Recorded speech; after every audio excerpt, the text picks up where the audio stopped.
The group chat notification popped up on my phone at 2:47 p.m. on a Thursday afternoon. I was reviewing flight schedules for our new Paris route from my office on the 60th floor of Skyline Tower, watching planes take off from San Francisco International through my floor-to-ceiling windows. Martinez Family Paris Trip 2024. That was the chat name. How thoughtful of them to include the year, as if this were going to be an annual tradition worth documenting. So excited for our family trip to Paris next month, my sister Isabella had written. First-class tickets booked for Mom, Dad, me and Roberto. My brother Roberto followed immediately. Can't wait. Going to be amazing having the whole family together in the City of Light. Then came the message that made me set down my coffee. We're going to Paris without you, Elena. Sorry, but you can't afford first class anyway, and we didn't want anyone to feel left out or uncomfortable. This from my mother, Carmen Martinez, delivered with the casual cruelty she'd perfected over the past 5 years since I'd left the family's traditional path to pursue what she called my aviation obsession. I scrolled up through the chat history, reading months of messages about family dinners I wasn't invited to, business celebrations I wasn't included in, and constant references to how Elena is going through a difficult phase with her little airline hobby. My phone buzzed with more messages. Isabella. Plus, let's be honest, Elena would probably just complain about the service or try to explain how airlines work to everyone. So awkward. Roberto. Remember when she tried to tell us about her pilot training at Christmas? So embarrassing. Mom and Dad looked mortified. Dad chimed in, we love Elena, but this trip is about celebrating real success. Isabella's law firm promotion, Roberto's medical practice expansion. Family achievements we can be proud of. Mom, Elena will understand. She's always been the practical one. She knows she doesn't fit in with this kind of luxury travel. I stared at my phone, then looked around my executive office. The walls were covered with photos from the past 7 years. My first solo flight, the day I bought my first aircraft, the ribbon-cutting ceremony when Skyline Airlines launched magazine covers featuring the Sky Queen, my industry nickname after becoming the youngest woman to build a major airline from scratch. On my desk sat the latest issue of Aviation Weekly with my photo on the cover. Skyline Airlines revolutionizes luxury travel, so Elena Martinez's $8 billion empire takes flight. I typed a simple response. Have fun. 3 minutes later, my assistant David knocked on the door. Ms. Martinez? Your 3 p.m. is here. Cancel it, I said, still staring at the group chat. And get me Captain Morrison from Flight Operations. Is everything all right? David, what flight are we launching next month on our new Paris route? He checked his tablet. Flight SK001 San Francisco to Paris Charles de Gaulle. Our inaugural luxury service. Why do you ask? I want to pilot that flight personally. David looked surprised. Although I maintain my commercial pilot's license and flew regularly, I rarely took scheduled passenger flights anymore. As CEO, my time was better spent on strategic planning and business development. Any particular reason? Family business. Captain Morrison arrived 20 minutes later. At 58, he was one of my most experienced pilots and had been with Skyline since our second year of operations.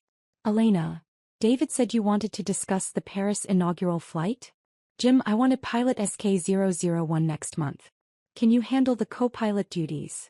Of course, but this is a bit unusual for you. Everything okay? I showed him the group chat messages. As someone who'd known me since the early days of building Skyline, Jim understood exactly what my family's dismissal meant to me. He whistled low. They have no idea, do they? None whatsoever. Well then, let's give them a flight they'll never forget. 3 weeks later, I was reviewing the passenger manifest for Flight SK001 when I saw the familiar names. Carmen Martinez, Isabella Martinez, Roberto Martinez, and his wife Sofia. Seats 1A through 1D in our Platinum first-class cabin, the most expensive seats on the aircraft at $15,000 each.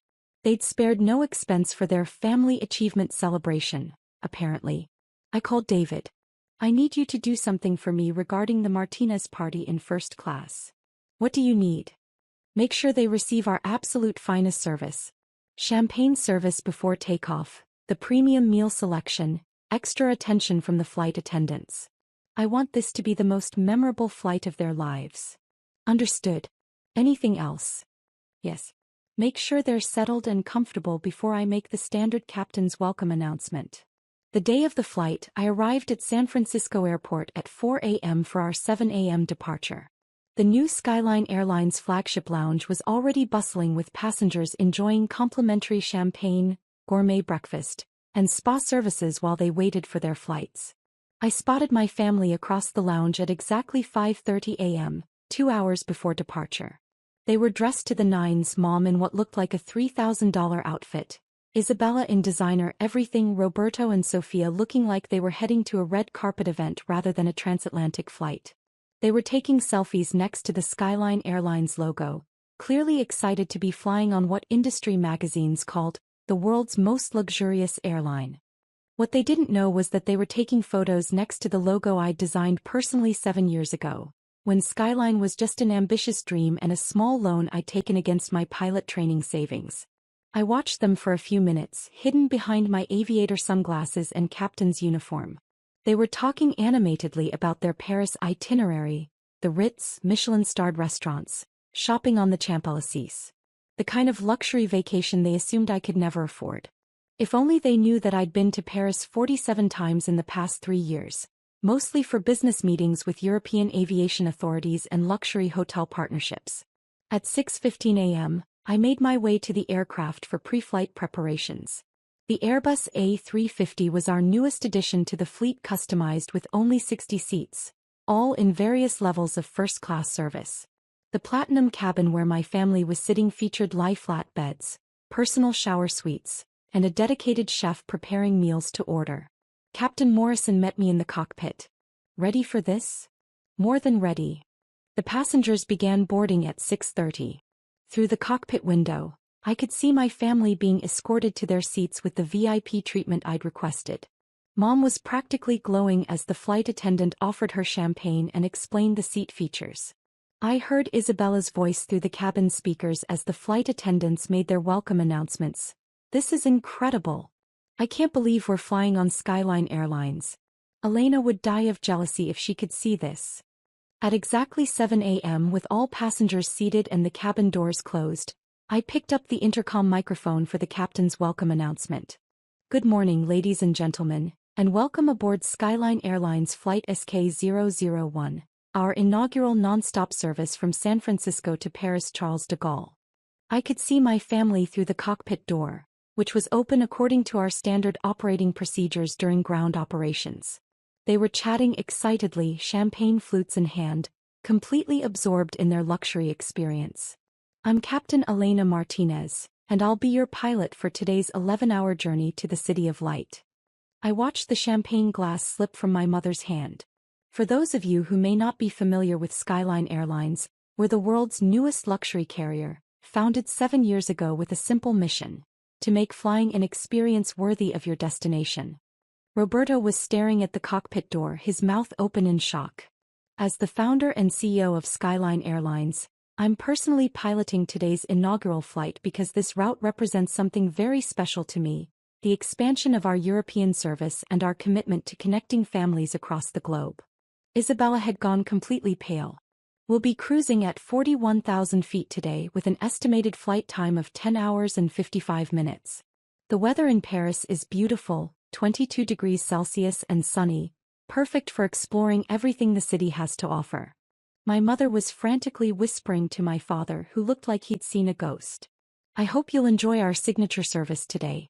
Our cabin crew has prepared a special menu featuring dishes inspired by both California and French cuisine, paired with wines from our exclusive cellar. I could see Sophia, Roberto's wife, showing him something on her phone, probably looking up Skyline Airlines and confirming that yes, their sister-in-law really was the CEO. For our inaugural flight passengers, you'll find a special gift in your seat pocket: a commemorative certificate and a voucher for a complimentary future flight on any Skyline Airlines route. The irony was perfect. I was literally giving them free flights on the airline they assumed I could never afford to fly on. We'll begin our taxi to the runway shortly. Please ensure your seatbelts are fastened and prepare for what I promise will be an unforgettable journey. I set down the intercom and looked at Captain Morrison, who was grinning broadly. Think they got the message? Oh, I think it's sinking in. Through the cockpit door I could see my family in heated, whispered conversation. Mom was gesturing frantically, Isabella was staring at her phone in disbelief, and Roberto kept looking toward the cockpit like he expected me to appear and explain what was happening. As we taxied toward the runway, the senior flight attendant, Patricia, came to the cockpit. "Captain Martinez? The passengers in 1A through 1D are asking to speak with you. They seem quite agitated. Tell them I'll be happy to meet with them once we reach cruising altitude. For now, I need to focus on getting us safely airborne." "Understood, Captain." The takeoff was flawless. As we climbed through 10,000 feet and I turned off the seatbelt sign, I made another announcement. "Ladies and gentlemen, we've reached our initial cruising altitude. You're now free to move about the cabin and begin enjoying our full-service amenities." I handed control to Captain Morrison and walked back into the cabin. The Platinum First Class section was near the front of the aircraft, just steps from the cockpit. My family's seats faced each other in a private pod configuration, giving them plenty of space for what was clearly going to be a very interesting conversation. "Hello everyone," I said, approaching their seats with a smile. My mother looked up at me with an expression I'd never seen before, equal parts shock, embarrassment, and something that might have been awe. "Elena? Are you really the pilot and owner of this airline?" "Mom." "I am." Roberto stood up, nearly hitting his head on the cabin ceiling. "But how? We thought you were struggling with that pilot training thing." "I wasn't struggling, Roberto. I was building." Isabella found her voice. "Elena, I don't understand. You never said anything about owning an airline. We thought you were barely making ends meet with flying lessons."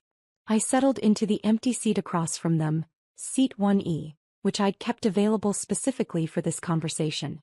"You thought I was struggling because you never asked about my actual life. You made assumptions based on stereotypes about people who choose unconventional careers." "But an airline?" Dad said, speaking for the first time since I'd sat down. "Do you have any idea how much money it takes to start an airline?" I pulled out my phone and showed them the Forbes article from 6 months ago. "The Sky Queen: How Elena Martinez Built an $8 billion Aviation Empire Before Age 30. Mom's eyes widened as she read the headline. $8 billion? The valuation has actually increased since then. We're looking at closer to $12 billion after our recent expansion into Asian markets. Sophia, who had been quietly listening, leaned forward. "Elena, I have to ask, why didn't you tell us? Why let us believe you were failing?" I looked around at my family, the people who were supposed to support my dreams but had instead spent years dismissing them as unrealistic and embarrassing. "Sophia, can I ask you something? In the 5 years since I started Skyline Airlines, how many times has anyone in this family asked me about my work?" She was quiet for a moment. I don't know." "0, I said. "Not once. Roberto asks about Isabella's law cases. Isabella asks about Roberto's medical practice. Mom and Dad ask about both of their achievements constantly. But nobody ever asked about mine." Roberto looked uncomfortable. We assumed there wasn't much to ask about. You assumed that because I chose aviation over medicine or law, I must not be successful. You assumed that because I spent money on flight training instead of designer clothes, I must be struggling financially." I gestured around the luxurious cabin. "This aircraft cost $350 million. I own 12 of them. Skyline Airlines operates 89 aircraft total, serving 45 destinations across 4 continents. We employ over 15,000 people and generate annual revenues of approximately $4 billion. The numbers hung in the air like a challenge. "But Elena," Mom said quietly, "you live in such a small apartment. You drive that old car. You dress so modestly." I laughed. "Mom, I live in a 4,000 square foot penthouse in Soma that I bought for $8 million. I drive a Tesla Model S because I prefer efficient, environmentally responsible transportation. And I dress modestly because I'm usually either in a pilot's uniform or business attire for meetings with aviation authorities and investors." "Show them the photos," Patricia, the flight attendant, suggested. She'd been listening from a respectful distance and I realized she was right. Sometimes seeing is believing. I scrolled through my phone and showed them pictures. The penthouse apartment with its panoramic city views, the private hangar where I kept my personal aircraft, photos from industry events where I was speaking to audiences of thousands, meetings with heads of state to discuss aviation partnerships. This is from last month, I said, showing them a photo of me shaking hands with the president of France. We were finalizing the agreement for our Paris hub. The same hub we're flying into today. Isabella stared at the photo. You met with the president of France? Several times.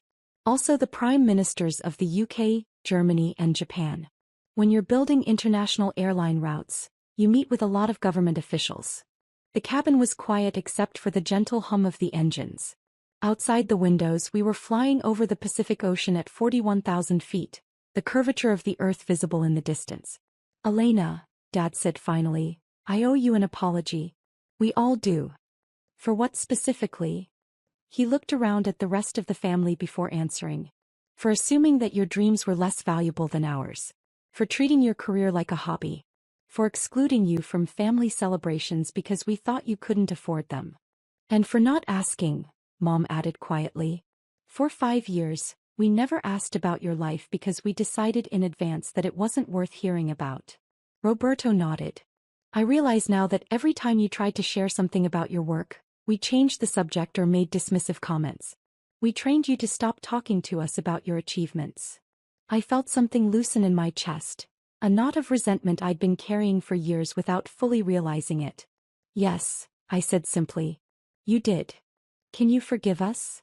Isabella asked. Can we start over? I looked around at their faces, genuine remorse mixed with shock and what looked like newfound respect. It was the first time in years that my family was looking at me and seeing something other than a disappointment or a worry. I can forgive you, I said. But I need you to understand something. I didn't build this company to prove you wrong or to show off.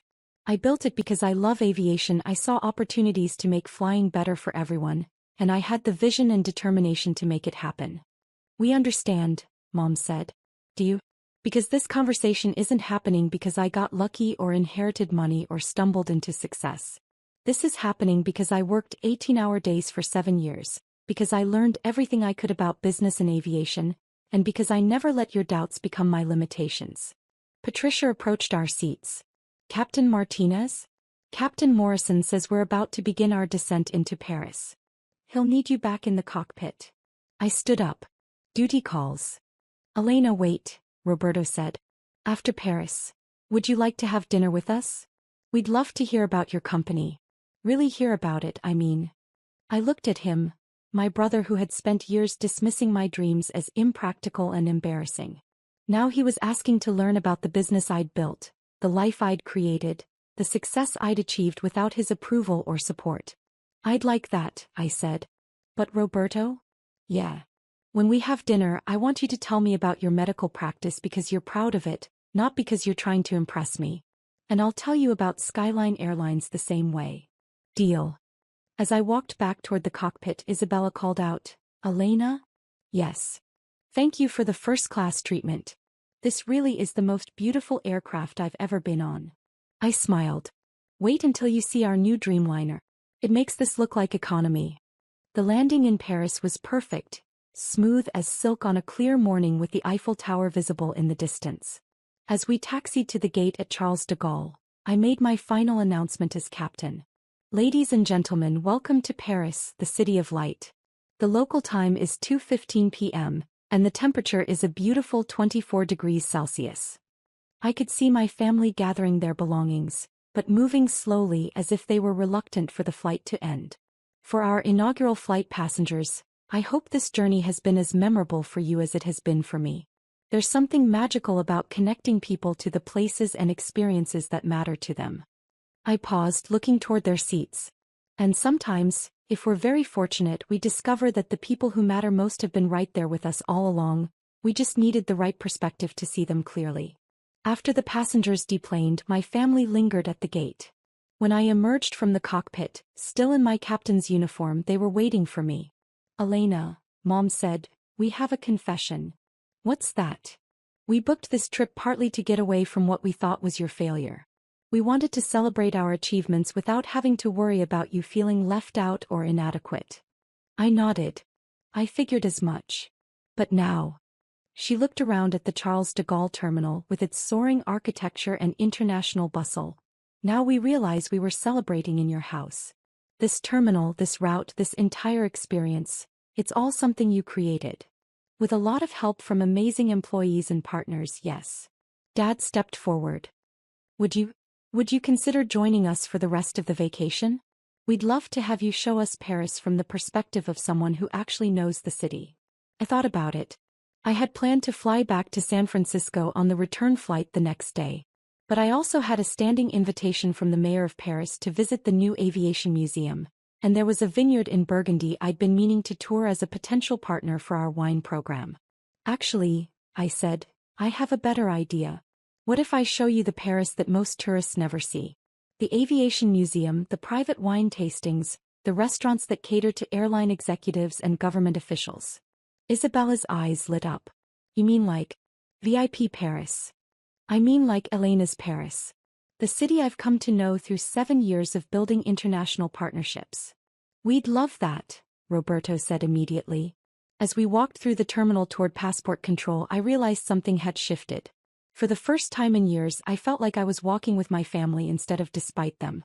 The boy who'd wanted to exclude me from vacation because I couldn't afford first class was now eager to experience Paris through the eyes of someone who'd built relationships with French aviation authorities and luxury hospitality partners. The mother who'd assumed I was struggling was now looking at me with something approaching awe, finally understanding that her daughter hadn't failed at all. She'd succeeded beyond anything the family had imagined possible.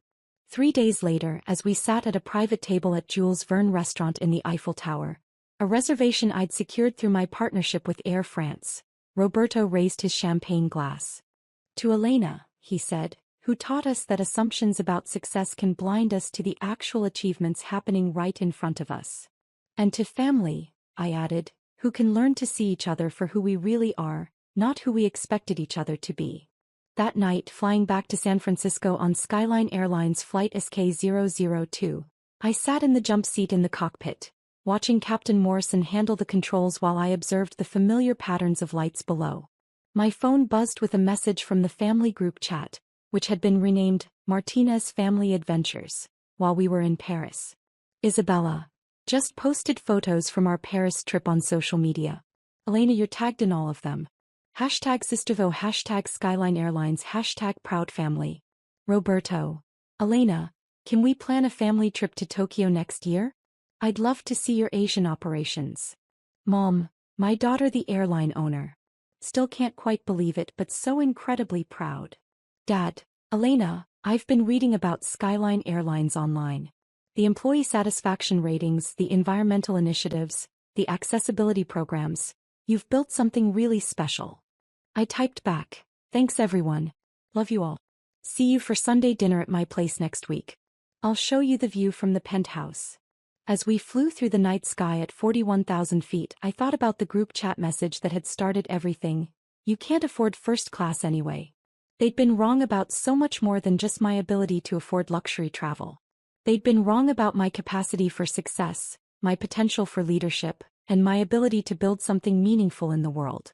But they'd also been wrong about something else.